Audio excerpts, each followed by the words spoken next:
Halo Sobat Investor, kembali lagi bersama gue. Di video kali ini gue membahas ada 3 saham ya, secara harga wajar, kemudian kita bahas secara seasonality, dan mengenai P/E ratio. Oke, langsung aja. Video ini bersifat informasi ya, bukan rekomendasi. Mudah-mudahan teman-teman bisa mendapatkan insight yang baik, setidaknya dalam memutuskan membeli atau menjual saham ya. Kita tahu saham yang kita beli itu kita harus tahu.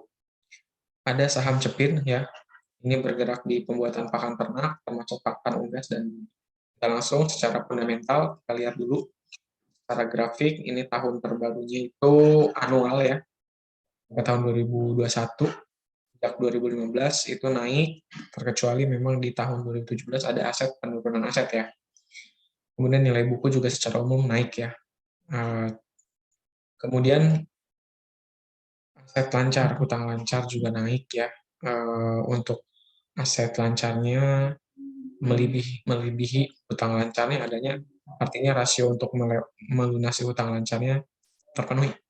Penjualan beban pokok dan petrus laba ini juga penjualan naik ya dibandingkan dengan beban pokok. Kemudian laba operasi dan laba bersih ya. Eh, Kemudian selanjutnya laba versus laba dividen dan laba ditahan. Nah, laba ditahannya juga tinggi, artinya memang ada satu pendapatan bersih ya, atau laba bersih yang ditahan untuk pengembangan usaha. Ini juga bagus, artinya labanya itu sangat meningkat dari tahun ke tahun. Kemudian arus kas, operasi pembiayaan, investasi dan perubahan kas di tahun 2021 ada investasi sebesar 2,1 triliun. Ini jadi catatan ya, perlu dilihat apakah memang saham Cepin ini membuka eh, pabrik baru kah, dan ekspansi pengembangan bisnis, karena ini ada investasi sebesar 2,1. Dan jika memang investasi ini mendukung kepada peningkatan pendapatan, laba bersih meningkat, ini juga cukup bagus. Kalau yang lainnya memang berkurang. Kemudian melihat rasio profitabilitas atau dalam menghasilkan laba ya. Di sini memang ada penurunannya dibandingkan 2020. Nah, saham ini secara laba memang kurang konsisten ya. Dan margin laba bersih juga menurun di tahun 2021 jika dibandingkan ke tahun 2020. Ini jadi catatan ya buat teman-teman investor juga. Imbal hasil, aset, dan ekuitas lebih besar. Yang ekuitas ya untuk imbal hasil, margin laba kotornya secara sektor masih belum memenuhi ya.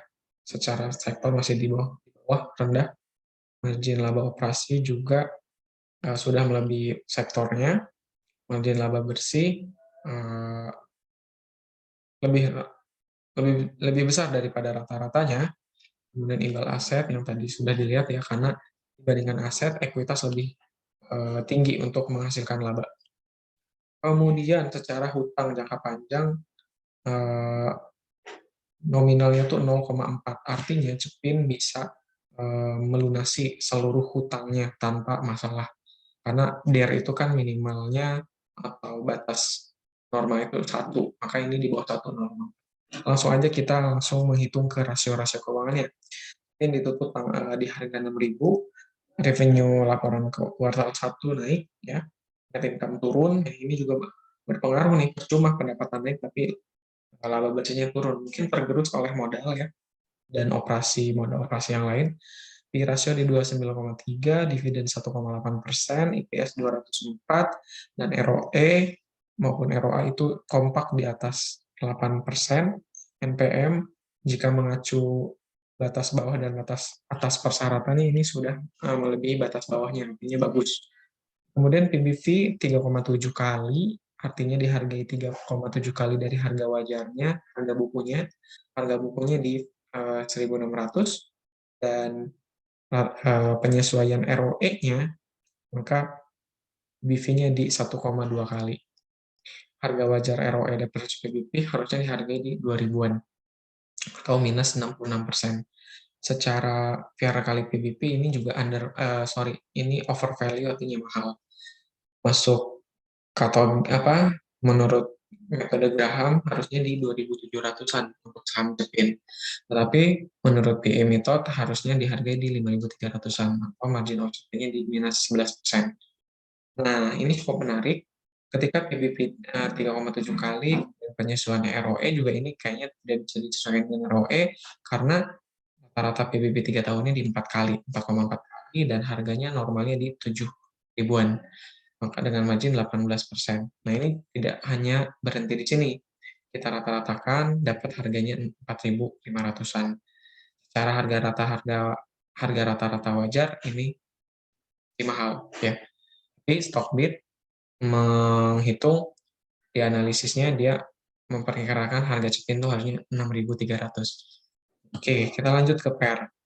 Pakai rata-rata PER 3 tahun harusnya Cepin dihargai di 5.300.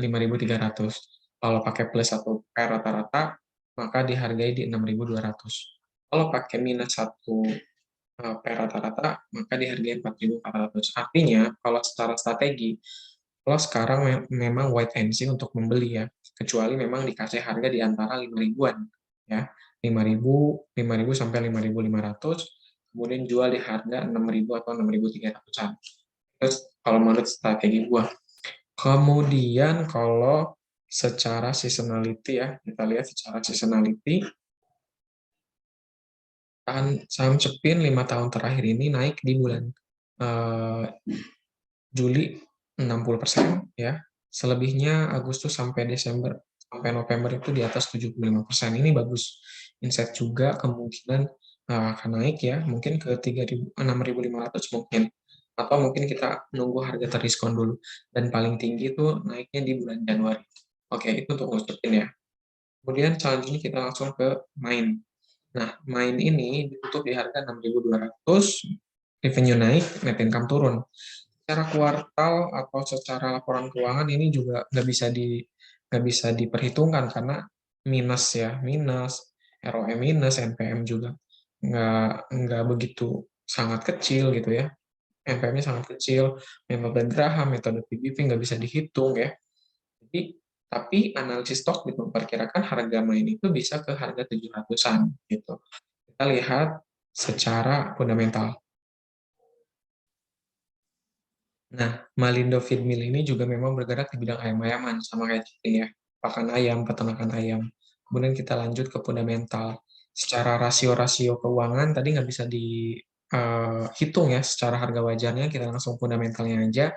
Secara aset memang ada peningkatan ya setiap tahun, kemudian nilai bukunya juga naik, terkecuali di tahun 2020 ada penurunan. Secara aset lancar, kasus hutang ini tapi cukup tinggi ya hutangnya, hampir mendekati aset lancarnya. Kemudian penjualan, beban, dan laba ini hampir sama antara beban pokok dan penjualan. Dan laba bersih juga memang bahkan ini nggak ada nih, nggak kelihatan datanya, laba bersih laba per saham juga ya. Ini juga nggak bisa diharapkan. Kemudian laba versus laba ditahan dividen juga memang nggak ada ya. Secara main memang nggak bagi dividen juga. Ini gue nggak ngerti untuk saham ini, tapi kemungkinan kalau misalnya proyeksinya di penutupan tahun 2002 ini bagus, nah ini biasanya saham-saham yang ini yang baik karena dari minus ke eh, apa namanya laporan keuangan yang bagus. Kemudian ini juga pembiayaan malah banyak ya, pembiayaan adanya artinya menggunakan biaya yang cukup banyak nih pembiayaan. Makanya ketika pendapatan naik tapi net income-nya turun karena biaya yang dikeluarkan untuk pembiayaan lainnya. Secara hutang untuk melunasi ini DER-nya tidak rekomendasi banget. Jadi DER-nya di atas 1 ya, 1,7. Jadi ada kemungkinan sulit untuk membayar hutang secara jangka panjangnya.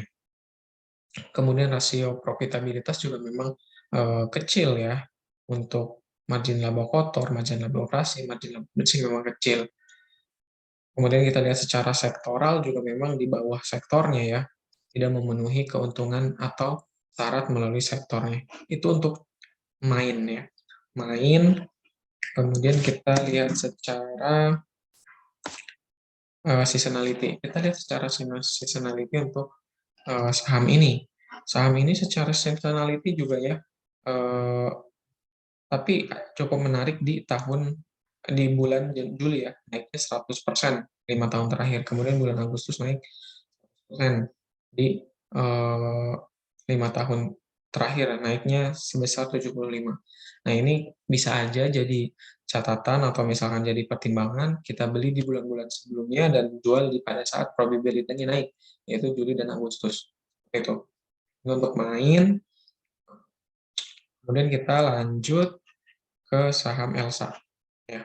Saham Elsa ditutup di harga 298, DP-nya naik, net income naik, P/E rasio di 11,95, dividen juga lumayan besar ya, minimal 3%, ini 3,4%, EPS di 24,95, ROA dan ROE tidak memenuhi syarat umumnya sebesar 8, net income tapi melebihi syarat minimalnya di 1. Kemudian PBB di 0,56 kali, PBB per ROE mendekati PBB sekarang yaitu di 0,47 kali, dengan nilai bukunya di 527. Kemudian ini masih under value karena masih di bawah 22,5. Harga wajarnya di 248 versi ROE kali dividen, atau masih mahal ya, sebesar minus 17%. Menurut Graham harusnya dihargai 544 atau punya margin di 83%. Kemudian, min rata-rata 3 tahunnya juga memang kecil ya, PBV-nya di 0,58 kali, jadi mirip nih harganya dengan rata-rata 3 tahun yang lalu menurut versi PBV, di 300-an ya, atau punya margin 3%, maka nilai normalnya, harga normalnya harus dihargai di 326. Itu untuk main. Sorry, itu untuk Elsa. Kemudian untuk Elsa secara grafik pair memang berada di atas rata-rata 3 tahunannya ya. Nah, cenderung ini mungkin menguji resisten. Maksudnya ini kenapa disebut resisten? Ya karena di bawah pair sekarang, nilai pair sekarang kan 11,95, pair rata-ratanya di 10-an, kemungkinan akan balik ke harga atau pair sekitar 10-an. Kalau strateginya boleh menunggu atau boleh cicil, ya itu pertimbangannya dari teman-teman. Dan harga secara pair juga memang harga rata-rata pair-nya di 266, kemudian kalau optimisnya di plus 1 di 400-an, di minus satunya di 124. Nah, ini bisa dipertimbangkan untuk take profit di 300-an ya, 326, atau kita yakin bahwa pada historisnya saham Elsa ini pernah menembus pair plus 1 ya. Jadi kalau misalkan dari sini kembali ke plus 1 itu bisa kita jual di harga 400-an harga wajarnya. Itu tergantung pertimbangan teman-teman. Kemudian Elsa secara seasonality, nah secara 5 tahunan itu paling tinggi probability-nya itu di Desember 75%, Januari 60, dan Februari 80%. Nah itu untuk Elsa ya. Oke, teman-teman, sudah gue hitung ya, Cepin, Kemon Main, dan Elsa. Mudah-mudahan dapat insight dan bermanfaat sebagai gambaran dalam berinvestasi atau membeli saham. Bagi teman-teman yang mau template ini, silahkan komen, like, dan subscribe. Buktinya kirim ke channel Telegram. Terima kasih, sampai jumpa.